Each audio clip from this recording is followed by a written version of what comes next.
Hello and welcome to the latest edition of Untitled Reviews. Now today's video is going to be a slightly different one, where instead of taking a look at one product, we're going to be taking a look at two in more of a versus style kind of bit of content, as it were. The last time we did one of these was way back when we looked at Cherry's MW8 Advanced versus the MW8 Ergo mouse, or line of mice should I say. Today's Versus focuses on Logitech's MX Mechanical and MX Mechanical Mini. They're two brand new low-profile mechanical office keyboards that have been released alongside the revitalised MX Master 3S. Now, the standard MX keys has been one of the best office keyboards that you can buy for the last couple of years, and really I was complaining at the fact that it didn't have mechanical switches in it, and so it's nice to know that Logitech have seemingly heard my complaints and released these two brand new ones. These two are quite expensive though. On top you'll see the MX Mini, which is a smaller 75% variant, which clocks in at around £150, euros or dollars, while on the bottom is the full-size MX Mechanical that clocks in at £170, dollars or euros. In the world of mechanical keyboards, it's not unheard for people to be spending kind of £200 or £300 on more custom type or gaming specific type ones, such as Razer's Huntsman V2 Analog, for instance. But for a general purpose office-based mechanical option, spending as much as this can be unheard of. So, are these two really worth that quite hefty outlay? Let's find out. So, first things first, let's have a look at design, and what we're going to do is take a look at the smaller MX Mechanical Mini first. Well, generally this thing looks absolutely fantastic. You may notice it blends in a little bit with the kind of grey and black background that we've got on these videos at the moment, but generally this thing looks absolutely fantastic. Being a low profile keyboard, it lends itself to being rather slim indeed, and it's certainly quite sturdy as well, being made of some pretty decent plastics all round as well. There's no deck flex here, which is rather nice indeed. It's sure to fit into any modern or forward-thinking home office setup with these two-tone grey and black keycaps on offer as well.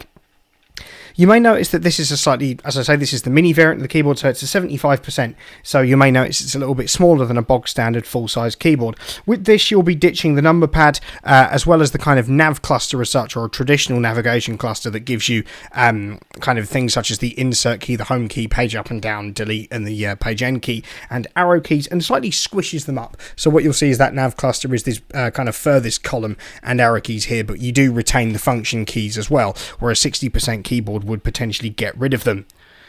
So really 65% layout keyboards are just that little bit kind of more functional. This may also be called a 75%, although that is its own layout in itself, because it puts these separate, it puts the last row of nav cluster keys and the arrow keys in its own separate cluster. Keycaps here are rather smooth double shot options which allow the white backlighting to shine through. They appear to be made of more ABS plastics, which lack the general thickness and texturing sometimes of PBT ones. For the high asking price of this keyboard, PBT ones would have been nice, although truth be told I'm not actually sure that low profile PBTs exist just yet, so Logitech are really working with what they've got. These keycaps are, as you'll notice on specific functions such as the Alt key and the Windows Start key, are also dual function, so you'll notice there's also things for both Option and Command present on these as well. So fundamentally this means that you won't have to get an entirely new keyboard or set of keycaps to use on macOS as much as Windows, which is rather handy indeed. Round the back, if I spin this round, you'll find two rather large and sturdy flip-up feet.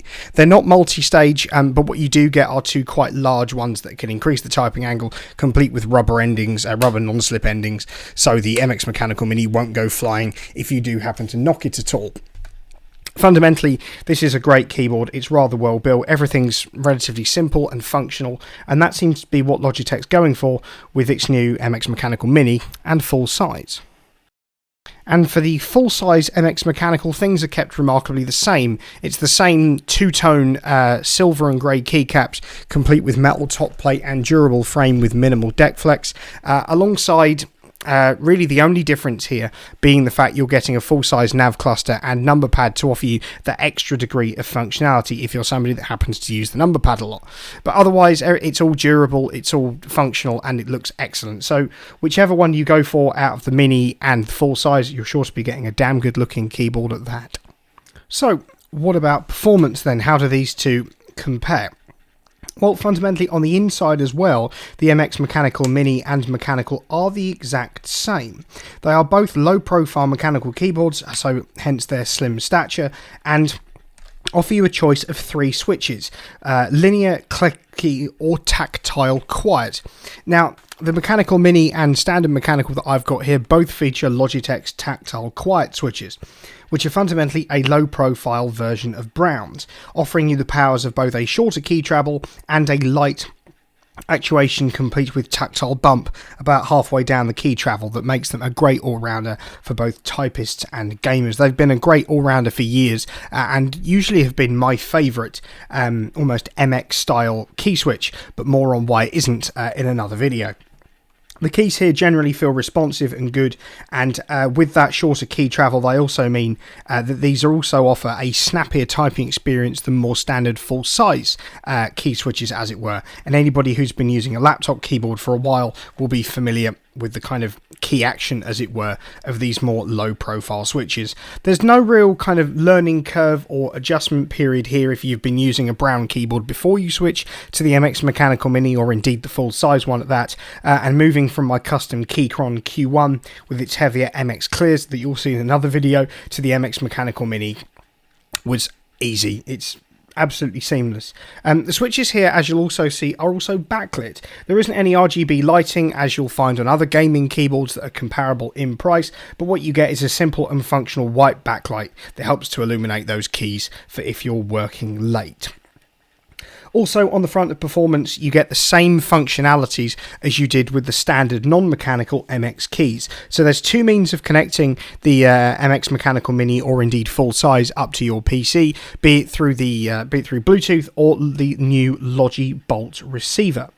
In short, what Logibolt is, as you'll know if you watch the MX Master 3 video, is that it offers a more stable wireless connection through Bluetooth Low Energy, as opposed to the more standard RF connection you see with USB wireless receivers, to provide a less chance of interference and also wider compatibility. The Logibolt receiver also ensures that these peripherals work on both Linux and Chrome OS as much as Windows and Mac OS, which is rather handy if you're somebody that isn't using a kind of mainstream operating system, as it were.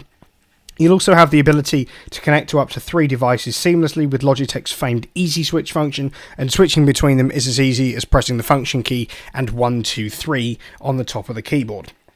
For power users who want one keyboard for more than one platform, the MX Mechanical Mini should be an excellent choice. And finally, battery life here is rather good as well. Logitech claims you'll get 2 weeks out of the MX Mechanical Mini with its backlight all the way on before shutting down, and up to 10 months with it off. The same is also true with the bog standard MX Mechanical, the same 2 weeks with backlighting on and 10 months with it off. Fundamentally, this means you'll get fantastic endurance, and really over the course of a working week, the battery really shouldn't be draining at all, even if it's only down to half or so. So what about software functionality then? Well, as with Performance, there's no real noticeable difference between the MX Mechanical Mini and standard Mechanical. Both of them run Logitech's brand new Logi Options suite, which really, compared to the functionality offered by the MX Master 3S mouse, leaves a little bit to be desired. There isn't all too much that can be done here apart from remapping the function layer across the top of the keyboard and adjusting backlighting with a slider, as opposed to using the relevant hotkeys, which is F4 and F5 in this case. The lack of functionality, software-based functionality, is a little bit sour, I think, considering that if you go and buy Logitech's low-profile gaming keyboard, the G915 Lightspeed, which we took a look at way back when, about 3 years ago now, that offers a whole lot more functionality with Logitech's G Hub, including remapping nearly any key on the keyboard, as well as programming macros, as well as fiddling with RGB backlighting, and also some rather funny RGB backlighting presets, such as the audio visualizer that fundamentally matches your backlighting as best it can to any sound you've got playing for a slightly more atmospheric experience. So, I mean, if you want a gaming keyboard, the G915 is a great option, but fundamentally the software suite with the MX Mechanical and Mechanical Mini is perhaps a little bit on the sparser side. So, in conclusion, should you buy either the MX Mechanical Mini or the standard MX Mechanical from Logitech? Well, if you're somebody who's after more of a space-saving, low-profile office keyboard that you can use on multiple devices and offers excellent endurance, go for the MX Mechanical Mini. If you want something a little bit more standard that provides you with the same brown key switches in this case, or red or blue if you so want them, as well as the same stylish design, 3-device connectivity, and up to 10 months of battery life, albeit with the backlighting off, then go for the standard MX Mechanical. Fundamentally, these two are brilliant kind of office-based keyboards and fantastic for those who want more of a low-profile office-based keyboard that offers both responsive typing and great build quality to boot. There isn't really too much to pick between them apart from layout and general design, but they're both functional and both excellent, and even though they are quite expensive, if you can stretch to the budget, then you definitely won't be disappointed with either of them. Now, all that really remains to be said is that if you've enjoyed this video, don't forget to like, share, and of course subscribe to the channel, and to ring the notification bell so you don't miss any future uploads. To follow us on Twitter and indeed Instagram. Link should be appearing on the screen right about now. And also, if you're interested, there'll be a link down in the description to the Untitled merchandise store that's hosted on Spring and features all sorts of kind of apparel, as it were, from t-shirts to hoodies to mugs to wall art, pint glasses, phone cases, and everything in between.